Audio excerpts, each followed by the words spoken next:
सज़ा बेटियों को ही मिली। मम्मी मम्मी कहाँ हो तुम? राकेश भैया की उतावली सी आवाज़ सुनते ही रश्मि बाहर निकल आई। उसे देखते ही भैया कहने लगे, तुझे पता है उन लोगों ने स्वाति की शादी कहाँ की है? और फिर उत्तर की प्रतीक्षा न करते हुए खुद ही बताने लगे, ठेकेदार परिवार में। उन्होंने किसी का नाम नहीं लिया, पर उन लोगों से रश्मि समझ गई कि उसकी ससुराल वालों की बात हो रही है। वो भी चौंक गई, यह सोचकर कि ठेकेदार परिवार जो अपने पैसे और रसूख के साथ ही अपनी दबंगई के लिए भी प्रसिद्ध था, उस परिवार के किस बेटे से स्वाति का विवाह हुआ होगा। तब राकेश भैया ने खुद ही बता दिया कि उनके छोटे बेटे अजय से स्वाति का विवाह हुआ है। अजय का नाम सुनते ही रश्मि का मन स्वाति के लिए दर्द से भर गया। नशेड़ी और पिता का पैसा उड़ाने वाला अजय किसी भी दृष्टि से किसी का भी पति बनने योग्य नहीं था। अब तक मम्मी भी बाहर आ गई थी और वह भी कहने लगी तो उनको अजय जैसे लड़के से अपनी बेटी का ब्याह करना पड़ा। भैया जैसे अपनी विजय पताका फहराते हुए कह रहे थे, तो क्या करते, मजबूर हो गए थे। और अगर बेटी जेल चली जाती तब उससे कौन शादी करता।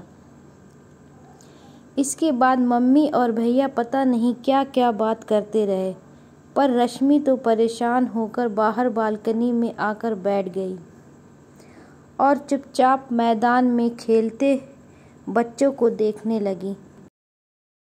स्वाति उसकी ननद उसकी शादी के समय इंटर का एग्ज़ाम दे रही थी। उसे ससुराल में जो भी सहना पड़ा उसके लिए स्वाति किसी भी दृष्टि से जिम्मेदार नहीं थी।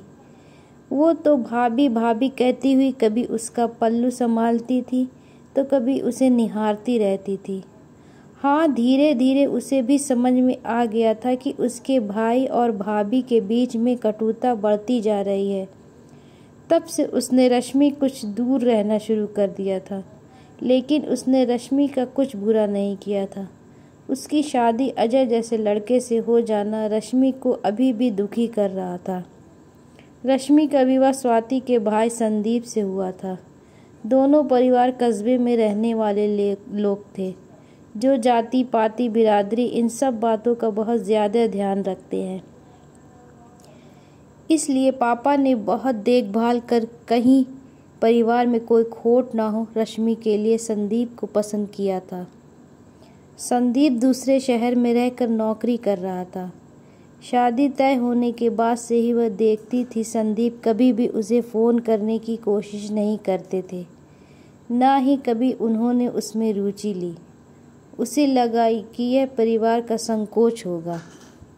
यह तो शादी के बाद पता चला कि संदीप उससे शादी करना ही नहीं चाहते थे। वह तो नीरू से शादी करना चाहते थे, जो उनकी जाति की नहीं थी और उनके साथ ही दूसरे शहर में नौकरी करती थी।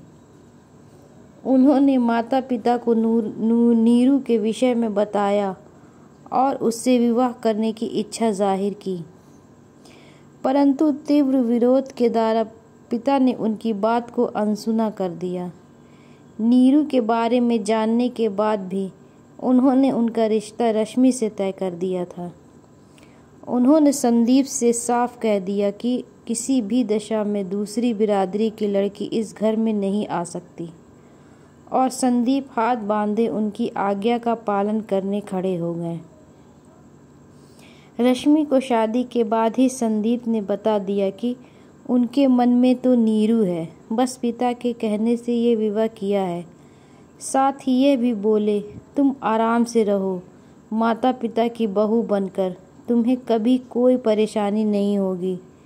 गुस्से के कारण रश्मि का मन अपने बाल नोचने का करने लगा कि मेरी ज़िंदगी अपने माता पिता के दबाव में आकर बर्बाद कर दी। वह बहुत चीखी चिल्लाई, नाराज़ हुई। उनके झगड़े की आवाज़ सुनकर सास ससुर भी आ गए। ससुर जी ने उसे समझाया कि शादी तो तुमसे ही हुई है, अगर कोई लड़की है भी तो होने दो, वह तुम्हारी जगह तो नहीं ले सकती। वह उनसे कहना चाहती थी कि कोई लड़की ही क्यों, अगर मेरी ज़िंदगी में कोई दूसरा लड़का नहीं है तो संदीप की ज़िंदगी में दूसरी लड़की कैसे है। लेकिन रुधे हुए गले से आवाज़ नहीं निकल रही थी। रात में ही उसने घर पर फ़ोन कर दिया। पापा और भैया आ गए। खूब गर्मा गर्म बहस हुई। फिर पापा उसे लेकर घर आ गए। कुछ दिन चुपचाप घर में रही, लेकिन फिर वही बात जात बिरादरी समाज सब ने कहना शुरू कर दिया। कितने दिन तक यहाँ रहेगी, ससुराल नहीं जा रही। उधर संदीप के घर वालों को भी यही सब सुनना पड़ रहा होगा, इसलिए ससुर जी और संदीप उसे विदा कराने आ गए। रश्मि उनके साथ नहीं जाना चाह रही थी, लेकिन पापा को अपनी इज्जत की परवाह थी, इसलिए उसे भेज दिया। पापा और भैया ने बहुत ही शर्तें रखी, जिनको उन्होंने मान लिया और फिर वह ससुराल आ गई। उसने देखा कि अब संदीप घर आते ही नहीं हैं। बहुत मुश्किल से 2 दिन के लिए आते हैं, तब भी उससे कटे कटे रहते हैं। वह समझ गई कि यह बस दिखावे की शादी है। जैसे तैसे वह समय काट रही थी। जानती थी कि मायके जाने पर मायके वालों को भी नीचा देखना पड़ेगा। शादी को 3 साल हो चुके थे, अभी तक उसकी गोद सूनी थी। इस बात का ताना कभी कभी सासू माँ दे दिया करती थी। एक दिन उसे सुनाते हुए कहने लगी, इससे तो नीरू से ही शादी हो जाती, कम से कम आगे वंश तो चलता।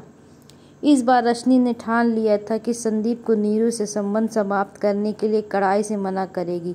संदीप के घर आने पर उसने उसके साथ ही दूसरे शहर चलने के लिए कहा, लेकिन संदीप राजी नहीं था।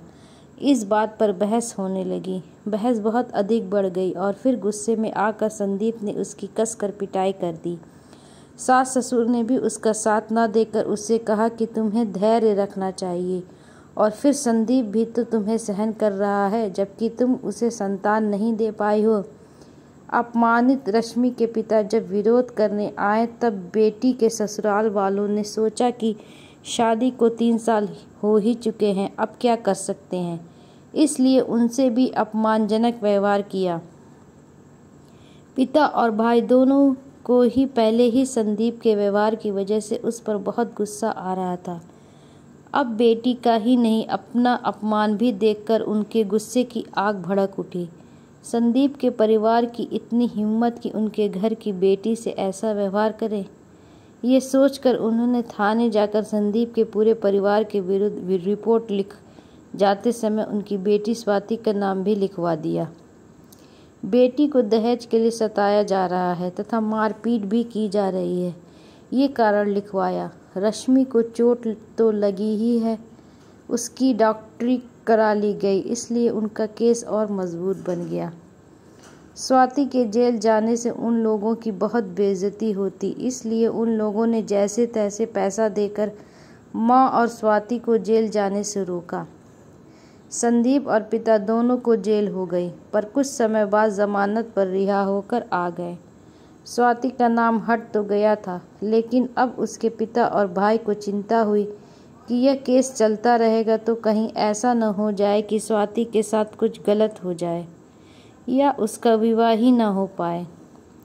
इसी हड़बड़ी में उन्होंने अपनी जाति के अजय को देखकर उससे स्वाति का विवाह कर दिया। बालकनी में बैठे बैठे ही रश्मि की आंखों में आंसू आ गए और वह सोचने लगी, यहाँ पर 2 परिवारों के पुरुषों ने 2 बेटियों को सजा दी है।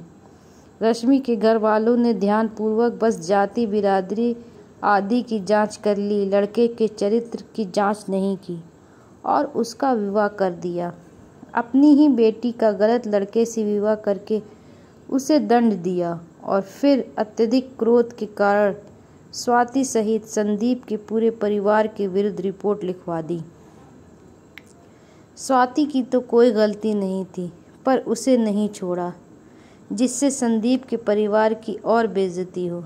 यह नहीं सोचा कि उनकी युवा बेटी स्वाति अगर पुलिस कोर्ट कचहरी के चक्कर में पड़ेगी तो उसका क्या होगा। स्वाति के घर वालों ने भी अपनी जिम्मेदारी दूसरे पर डालने के लिए दुर्गुणों की खान अजय से स्वाति का विवाह कर दिया, क्योंकि अजय में एक ही गुण था कि वह दबंग परिवार का है। वहाँ पर स्वाति के खिलाफ लिखवाई गई रिपोर्ट के कारण उसे कोई हानि नहीं पहुँचा सकता। वह दबंग परिवार का है, वहाँ पर स्वाति के खिलाफ लिखवाई गई रिपोर्ट के कारण उसे कोई हानि नहीं पहुँचा सकता। रश्मि को लग रहा था जैसे एक तरफ उसके मायके तथा ससुराल के पुरुष खड़े हुए हैं, जो अपने मान सम्मान की रक्षा करने के लिए बेटियों को एक तरह से आग में झोंक रहे हैं और दूसरी तरफ वह स्वयं और उसकी ननद स्वाति जैसी लड़कियां खड़ी हुई हैं जिन्हें मोहरा बनाकर पुरुष एक दूसरे को नीचा दिखा रहे हैं। सज़ा बेटियों को ही मिल रही है, भले ही दोनों परिवारों में से किसी भी परिवार की बेटी हो। अभी तो अपने दुख से ही उसके आंसू नहीं सूखे थे कि स्वाति के दुख में आंसू आंखों से निकल कर चेहरे को भिगोने लगे। कहानी पसंद आई तो चैनल को सब्सक्राइब करें और वीडियो को लाइक करें। Please please please subscribe my channel and support me.